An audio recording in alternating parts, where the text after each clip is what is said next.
In the shark's body, Pinocchio finds whom?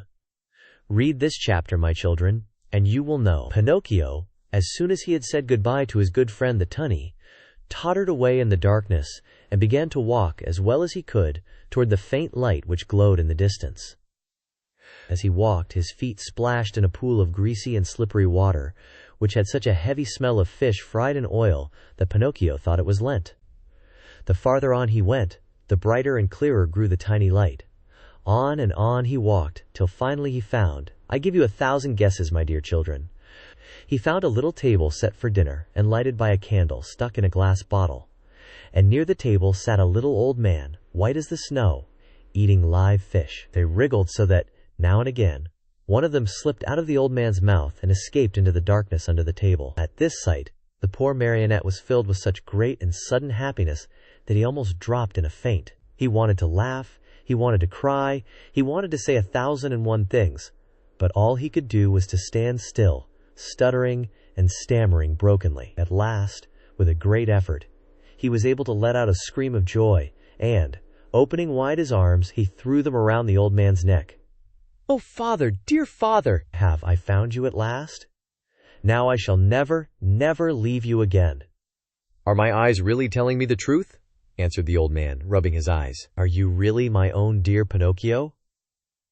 "Yes, yes, yes, it is I. Look at me. And you have forgiven me, haven't you?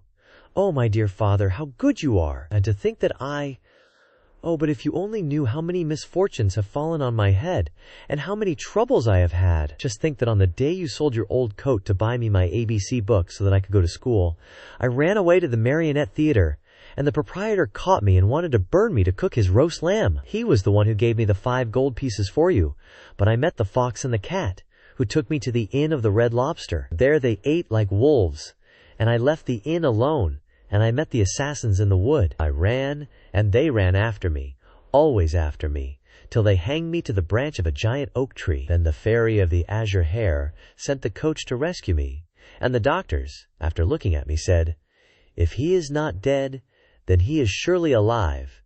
And then I told a lie, and my nose began to grow. It grew, and it grew, till I couldn't get it through the door of the room. And then I went with the fox and the cat to the field of wonders to bury the gold pieces. The parrot laughed at me, and, instead of 2,000 gold pieces, I found none. When the judge heard I had been robbed, he sent me to jail to make the thieves happy. And when I came away, I saw a fine bunch of grapes hanging on a vine. The trap caught me, and the farmer put a collar on me and made me a watchdog. He found out I was innocent when I caught the weasels, and he let me go. The serpent, with the tail that smoked, started to laugh, and a vein in his chest broke, and so I went back to the fairy's house. She was dead, and the pigeon, seeing me crying, said to me, "I have seen your father building a boat to look for you in America." And I said to him, "Oh, if I only had wings." And he said to me, "Do you want to go to your father?" And I said, "Perhaps, but how?" And he said, "Get on my back. I'll take you there." We flew all night long, and next morning the fishermen were looking toward the sea, crying, "There is a poor little man drowning, and I knew it was you, because my heart told me so, and I waved to you from the shore." "I knew you also," put in Geppetto, "and I wanted to go to you, but how could I? The sea was rough, and the whitecaps overturned the boat." Then a terrible shark came up out of the sea, and, as soon as he saw me in the water, swam quickly toward me, put out his tongue, and swallowed me as easily as if I had been a chocolate peppermint. "And how long have you been shut away in here?" "From that day to this, 2 long weary years. 2 years, my Pinocchio, which have been like 2 centuries. "And how have you lived?" "Where did you find the candle, and the matches with which to light it? Where did you get them? You must know that, in the storm which swamped my boat, a large ship also suffered the same fate. The sailors were all saved, but the ship went right to the bottom of the sea, and the same terrible shark that swallowed me swallowed most of it." "What? "Swallowed a ship?" asked Pinocchio in astonishment. "At one gulp. The only thing he spat out was the mainmast, for it stuck in his teeth. To my own good luck, that ship was loaded with meat, preserved foods, crackers, bread, bottles of wine, raisins, cheese, coffee, sugar, wax candles, and boxes of matches. With all these blessings, I have been able to live happily on for 2 whole years. But now I am at the very last crumbs. Today there is nothing left in the cupboard, and this candle you see here is the last one I have." "And then?" "And then, my dear, we'll find ourselves in darkness." "Then, my dear father," said Pinocchio, "there is no time to lose. We must try to escape." "Escape? How?"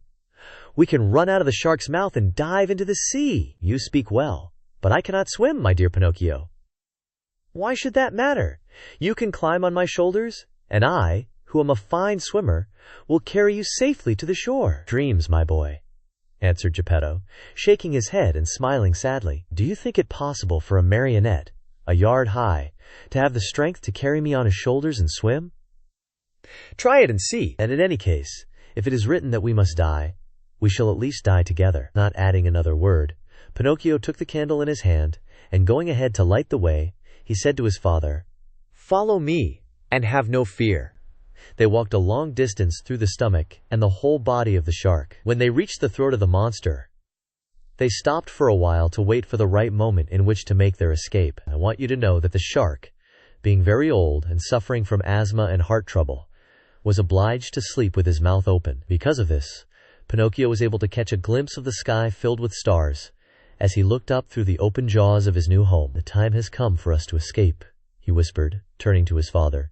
"The shark is fast asleep, the sea is calm, and the night is as bright as day. Follow me closely, dear father, and we shall soon be saved." No sooner said than done. They climbed up the throat of the monster till they came to that immense open mouth. There they had to walk on tiptoes, for if they tickled the shark's long tongue, he might awaken. And where would they be then? The tongue was so wide and so long that it looked like a country road. The two fugitives were just about to dive into the sea when the shark sneezed very suddenly, and, as he sneezed, he gave Pinocchio and Geppetto such a jolt that they found themselves thrown on their backs and dashed once more and very unceremoniously into the stomach of the monster. To make matters worse, the candle went out, and father and son were left in the dark. "And now?" asked Pinocchio with a serious face. "Now we are lost." "Why lost?" "Give me your hand, dear father, and be careful not to slip." "Where will you take me?"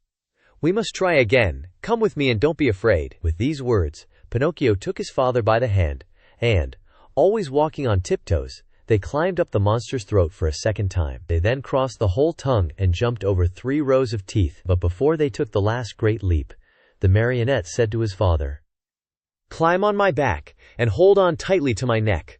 I'll take care of everything else." As soon as Geppetto was comfortably seated on his shoulders, Pinocchio, very sure of what he was doing, dived into the water and started to swim. The sea was like oil, the moon shone in all splendor, and the shark continued to sleep so soundly that not even a cannon shot would have awakened him.